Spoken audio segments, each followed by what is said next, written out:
Gen Z கிரவுடுக்கு அரசியல் பண்றாரு அப்படின்றதுனால அவரே ஜென்சி ரேஞ்சில தான் இருக்கிறார். இந்த ஜென்சிய அடுத்த கட்டத்துக்கு அவங்கள டெவலப் பண்ணணும் இல்லையா?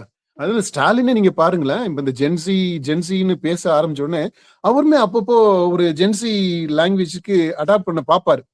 பட்டன்ல ஒரு அமுக்கிட்டாங்கன்னா போதும். அது வரைக்கும் தான் தாவேகாவுடைய செயல் திட்டம் இருக்கு. அவரு பிரச்சாரத்துக்கு வரமாட்டாரு அப்படின்னா அதை நியாயப்படுத்தணும் இல்லையா? அது ஒரு பெரிய ரெஸ்பான்சிபிலிட்டி இருக்கு. அதை செய்யறதுக்கு ஆரம்பிச்சிருக்கு. 3ஆம் தேதி வரைக்கும் விஜயனுடைய இமேஜ் அது சரிஞ்சிடக்கூடாது. அதை அப்படியே இன்டாக்டா வச்சிருக்கணும். அது ஒரு பெரிய சேலஞ்ச். ஒரு சிம்பத்தி கார்டு பிளே பண்ண வைக்கிறாங்க. இந்த ரசிகர்கள் அல்லாத பக்த கோடிகள் அல்லாத மற்றவங்க இருக்கிறாங்க இல்லையா, அவங்களுடைய பார்வையை இவரை நோக்கி திருப்பி அவங்களுடைய சிம்பத்தியை வாங்கி அந்த 23ஆம் தேதி அந்த வாக்கு அதிகமாக்குறது. இந்த 3 சேலஞ்சு முக்கியமான சேலஞ்சு. அதைத்தான் இப்போ அவங்க தாவிகால பாத்துக்கிட்டு இருக்கிறாங்க.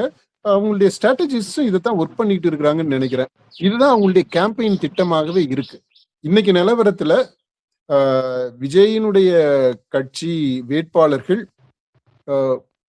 எல்லா தொகுதியிலையும் அந்த டெபாசிட் வாங்கிட்டு வாங்க அப்படின்னா அதுவே பெரிய விஷயமாக இருக்கும். இன்னைக்கு நிலவரம் as of now.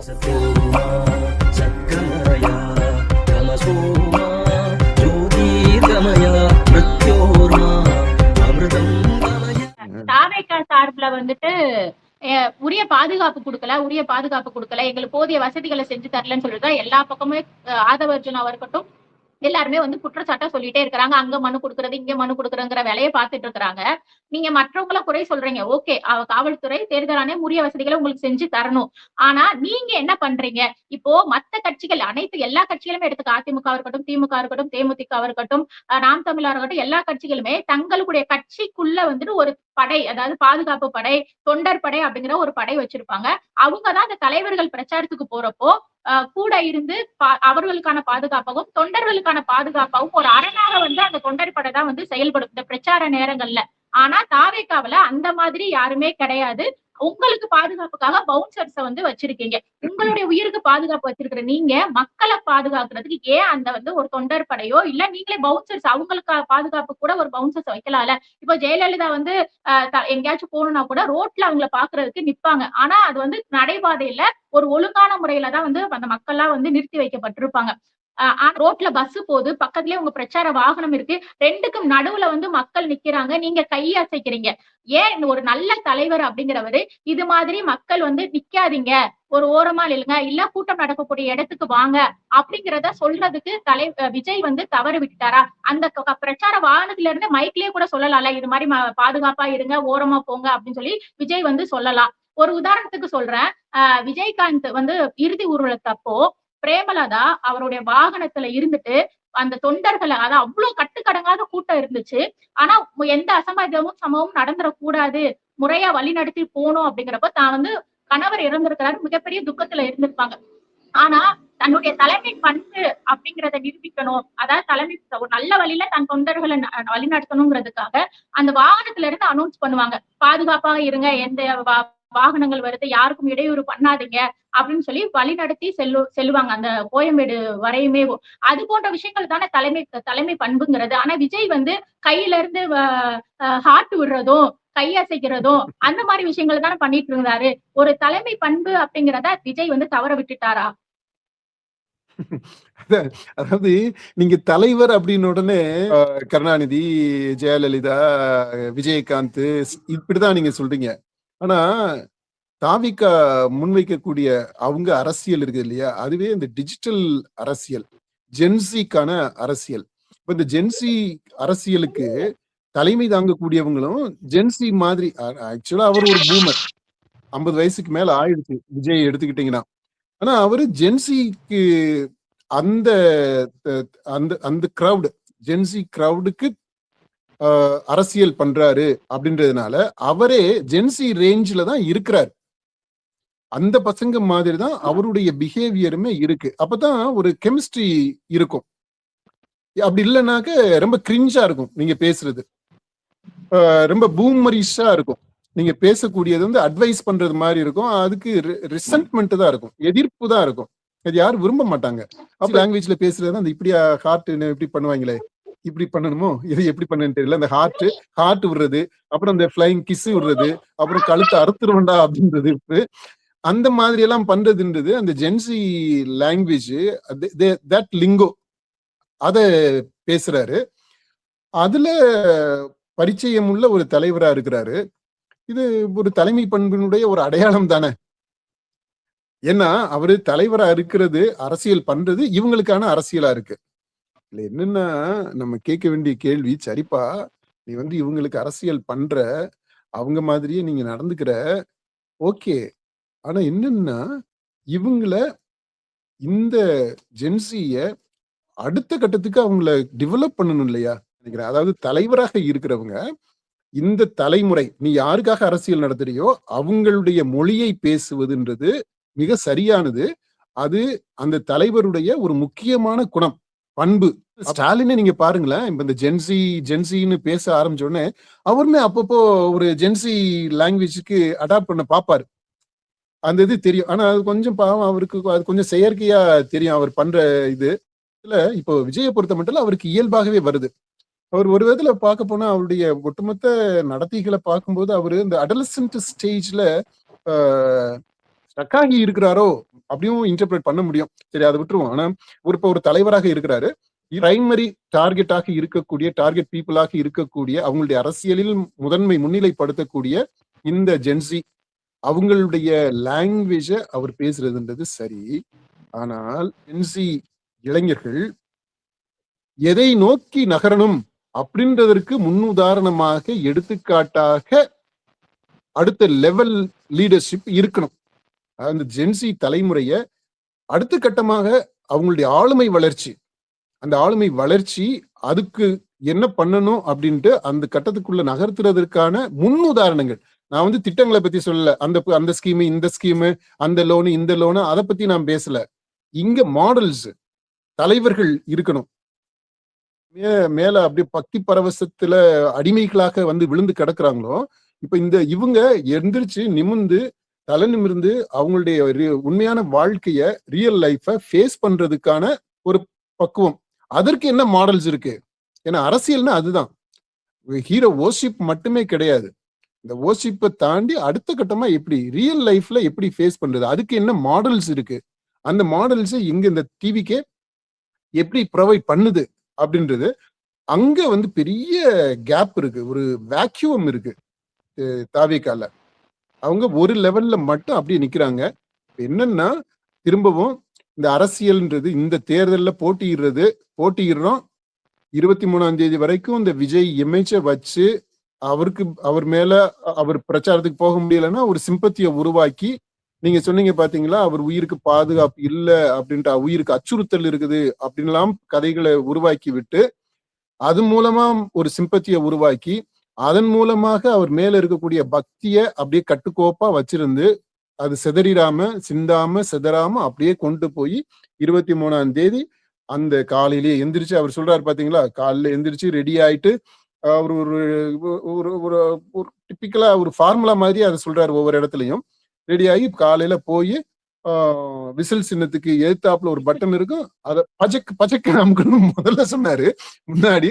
இப்ப அந்த விட்டுட்டு ஒரே ஒரு அழுத்தணும் அப்படின்ட்டு இப்ப மாத்தி இருக்கிறாரு அந்த பேச்ச. அந்த அளவு பட்டன்ல ஒரு அமுக்கிட்டாங்கன்னா போதும். அது வரைக்கும் தான் தாவேகாவுடைய செயல் திட்டம் இருக்கு. அது வரைக்கும் தான் தமிழ்நாட்டுக்கான அவங்களுடைய கற்பனை இருக்கு, விஷன் இருக்கு. மற்ற கட்சிகள்லாம் ஏதோ தமிழ்நாடு அடுத்த 10 ஆண்டுகள்ல இருக்கணும், அப்படி இருக்கணும், இப்படி இருக்கணும்லாம் பேசுறாங்க. இந்த சீமான் மாதிரி ஆட்கள்லாம் தமிழ்நாட்டுக்கு ஒரு பெரிய விஷனவே கொண்டு வர்றாங்க. பிஜேபியை எடுத்துக்கிட்டீங்கனாலுமே அவங்க கூட தமிழ்நாட்டுக்கு இந்திய அளவுல ஒரு விஷன், அதுல தமிழ்நாடு இணைச்சு அப்படி ஒரு விஷனை பத்தி அவங்க பேசுறாங்க. இவங்கள but there is no vision for Tamil Nadu. அதை பத்தி அவங்க யோசிக்க வேண்டிய தேவையுமே இல்லை. எல்லாமே இந்த 23ஆம் தேதியை டார்கெட் பண்ணி தான் அவங்களுடைய செயல்பாடுகள் அத்தனையுமே முடுக்கி விடப்பட்டிருக்கு. அந்த அரசியல் ரீதியாகவும் சரி, இந்த சமூக உளவியல் ரீதியாகவும் சரி, பொருளாதார ரீதியாகவும் சரி, எல்லாமே 23ஆம் தேதி. இப்போ இந்த 23ஆம் தேதியே டார்கெட் பண்ணி தான் அவங்களுடைய அரசியல் பயணம் இருக்குது அப்படின்னு சொல்லி சொல்றீங்க. இப்ப அந்த 23ஆம் ஆமாமா. தேதிக்கு முன்னாடி 20 நாட்கள் இருக்குது. அதுக்கு செய்ய வேண்டிய சில விஷயங்கள் இருக்குது. ஆனா அத செய்ய முயற்சியப்பதான் அந்த பெரம்பூர், கொளத்தூர்ல பிரச்சாரம் பண்ணப்போ நெறைய குளறுபடிகள்லாம் நடந்துச்சுன்னு சொல்லி பிரச்சாரத்தையே ரத்து பண்ணிட்டு போயிட்டாரு. இப்போ இந்த மாதிரி தொடர்ந்து வந்து உயிருக்கு அச்சுறுத்தல் இருக்குது, பாதுகாப்பு வேணும் இப்படிங்கிற கதைய சொல்லியே வந்துட்டு மக்களை சந்திக்காமயே வந்து இந்த தேர்தலை சந்திச்சிடலாம். அதாவது டிஜிட்டல் முறையில பிரச்சாரத்தை மேற்கொண்டு நம்ம வந்து வெற்றி பெற்றலாங்கிற முறைய மேற்கொள்றாங்களா? ஆமாமாமா. That is very obvious. ஏன்னா விஜய்க்கு நான் சொன்னேன் இல்லையா? இன்னொரு காணொளியில நம்ம பேசியிருப்போம். அவருக்கு இதெல்லாம் செட் ஆவாதுங்க. அவரு he is not a man for all that. All you stupid guys. நீங்க அது மாதிரி பண்ணிக்கிற வேண்டிதான். அது விஜய் எல்லாம் இதுக்கெல்லாம் செட் இதான். ஒய் ஷுட் ஐ அப்படின்னு அந்த கேள்விதான் அவருக்கு. அதுல இப்போ இந்த கேம்பெயின் ஸ்டைல் வந்து அவருக்கான கேம்பெயின் ஸ்டைல் கிடையாது. அவரு பிரச்சாரத்துக்கு வரமாட்டாரு அப்படின்னா அதை நியாயப்படுத்தணும் இல்லையா? அது ஒரு பெரிய ரெஸ்பான்சிபிலிட்டி இருக்கு. அதை செய்யறதுக்கு ஆரம்பிச்சிருக்கிறாங்க. உயிருக்கு அச்சுறுத்தல் இருக்கு, கூட்டத்துல போற இடத்துல எல்லாம் அந்த கண்ணாடியை விட்டு உடைச்சு இது பண்றாங்க, பிரச்சனை பண்றாங்க அப்படின்றது. ரெண்டாவது என்னன்னா, இந்த 20 நாள் அடுத்து இருக்கக்கூடிய 20 நாள் அந்த 23ஆம் தேதி வரைக்கும் விஜயனுடைய இமேஜ் அது சரிஞ்சிடக்கூடாது. அதை அப்படியே இன்டாக்டா வச்சிருக்கணும். அது ஒரு பெரிய சேலஞ்சு. ஓகே. ஏன்னா மத்த கட்சிகள் எல்லாமே கேம்பெயின் பிரச்சாரம் பண்றாங்க. அடுத்து உள்ள போய் நிறைய விஷயங்களை உள்ள இருந்து இப்ப வெளியில கொண்டு வர ஆரம்பிக்கிறாங்க. அவருடைய விஜயினுடைய அணுகுமுறை, அவருடைய வாழ்க்கை, அவருடைய தொழில், அந்த மாதிரியான ரகசியங்கள் எல்லாம் இன்னும் க்ளோஸா ஸ்க்ரூட்டினைஸ் பண்ணி தே ஆர் கெட்டிங் எக்ஸ்போஸ்ட். இப்போ அதனால இமேஜ்ல சரிவு ஏற்பட்டுறக்கூடாது. 2வது சேலஞ்சு. 3வது சேலஞ்ச் என்னன்னா, இந்த சரிவு ஏற்படாம காப்பாத்தினா மட்டும் பத்தாது, இன்னும் கொஞ்சம் ஓட்டுகளை வர வைக்கணும். மத்தவங்கள்ட்ட இருந்து வர வைக்கணும். அப்படின்னா விஜய வந்து ஒரு சிம்பத்தி கார்டு பிளே பண்ண வைக்கிறாங்க. அவர் மேல ஒரு பரிதாபத்தை ஏற்படுத்தணும்னு பாக்குறாங்க. அந்த பரிதாபம் வர்றது, அனுதாபம் வரணும் அப்படின்னா அதுக்குதான் அவரு எல்லாத்தையும் விட்டுட்டு வந்திருக்கிறாரு. எவ்வளவோ வசதியானவரு. அவ்வளவு வசதியையும் 600 கோடிக்கு கணக்கு காட்டியிருக்கிறாரு. அவ்வளவையும் விட்டுட்டு இவர் வர்றாரு. வெயில்ல நிக்கிறாரு பாருங்க. அவருக்கு வேர்க்க ஆரம்பிச்சிருச்சு பாருங்க. ஐயோ பிள்ளைக்கு வேர்த்திருச்சே அப்படின்ட்டு இங்க துடிக்கணும். அதனால அவருக்கு வந்து அந்த பாச உணர்வு அப்படியே பொங்கி வரணும். அந்த செய்யறதுக்கு என்ன பண்ணணும் அப்படின்றதுதான். அப்படியே அப்போ இப்ப அவர் உயிருக்கு பாதுகாப்பா இல்ல, உள்ளே பாடுற எவ்வளவு கொடுமைப்படுத்துறாங்க, டார்ச்சர் பண்றாங்க. நம்ம இந்த இதெல்லாம் சின்ன பசங்க நம்ம ஜீவன் எல்லாம் சொல்றான் பாத்தீங்களா, ஏதாவது ஒண்ணு சொல்லிட்டோம்னா டார்ச்சர் பண்ணாதம்மா அப்படின்றாங்கல்ல, அந்த டார்ச்சர் பிள்ளைய பாரு எவ்வளவு டார்ச்சர் பண்றாங்க. அப்படி பேச ஆரம்பிச்சிருக்கிறாங்க. அந்த பேச்சை வந்து தாவிக்காவே கிளப்பி விட்டுக்கிட்டே இருக்காரு. அப்புறம் அவரே வலிய பத்தி சொல்றாரு. எவ்வளவு வலிகள் அவ்வளவு வலிகளையும் தாங்கிக்கிட்டு அப்படின்றது. இது எல்லாமே என்னன்னா, இந்த ரசிகர்கள் அல்லாத, பக்த கோடிகள் அல்லாத மற்றவங்க இருக்கிறாங்க இல்லையா, அவங்களுடைய பார்வையை இவரை நோக்கி திருப்பி அவங்களுடைய சிம்பத்திய வாங்கி அந்த 23ஆம் தேதி அந்த வாக்கு வந்து அதிகமாக்குறது. இந்த 3 சேலஞ்சு முக்கியமான சேலஞ்சு. அதைத்தான் இப்போ அவங்க தாவிகால பாத்துக்கிட்டு இருக்கிறாங்க. அவங்களுடைய ஸ்ட்ராட்டஜிஸும் இதைத்தான் ஒர்க் பண்ணிட்டு இருக்கிறாங்கன்னு நினைக்கிறேன். இதுதான் அவங்களுடைய கேம்பெயின் திட்டமாகவே இருக்கு. மற்றபடி விஜய் நீங்க don't expect Vijay to get into the streets. அவரு தெருவுக்குள்ள எல்லாம் இறங்க மாட்டார். அப்ப இந்த டிஜிட்டல் பிரச்சார முறைங்கிறது இந்த தேர்தல்ல வொர்க் அவுட் ஆகும். இல்லாம சக்சஸ்ஃபுல்லா ஃபேஸ் பண்ணிட்டாங்க அப்படின்னா அவருக்கு ஒர்க் அவுட் ஆகும்னு அர்த்தம். ஆனா இன்னைக்கு இருக்கக்கூடிய நிலவரத்தை பார்க்கும்போது தமிழ்நாடு முழுக்க நம்ம மக்கள் ஆய்வு செய்துகிட்டு இருக்கக்கூடியவங்க, அவங்க கொடுக்கக்கூடிய ஃபீட்பேக்கா கொடுத்துக்கிட்டு இருக்கக்கூடிய தரவுகள் எல்லாத்தையும் நம்ம கோடிஃபை பண்ணி பார்க்கும்போது விஜயனுடைய இந்த ஸ்ட்ராட்டஜி ஒர்க் அவுட் ஆகுறது ரொம்ப சிரமம். ஒர்க் அவுட் ஆகாது. பெரிய டிசப்பாயின்ட்மெண்டா கூட அவருக்கு ஆயிடலாம். அது இன்னைக்கு நிலவரத்துல விஜயினுடைய கட்சி வேட்பாளர்கள் எல்லா தொகுதியிலையும் அந்த டெபாசிட் வாங்கிட்டு வாங்க அப்படின்னா அதுவே பெரிய விஷயமாக இருக்கும் இன்னைக்கு நிலவரம் ஆஸ் ஆஃப் நவ். ஏன்னா அடுத்து இந்த 20 நாள் இருக்கு. அந்த 20 நாள்ல 3 சேலஞ்சு அவங்க ஃபேஸ் பண்றாங்கன்றத நான் சொன்னேன். அந்த சேலஞ்சை எப்படி அவங்க ஃபேஸ் பண்ண போறாங்க அது எப்படி மக்கள்கிட்ட கொண்டு போய் சேர்க்க போறாங்க அந்த செய்திகளை அப்படின்றது, அதை பொறுத்து தான் முடிவு அமையும்.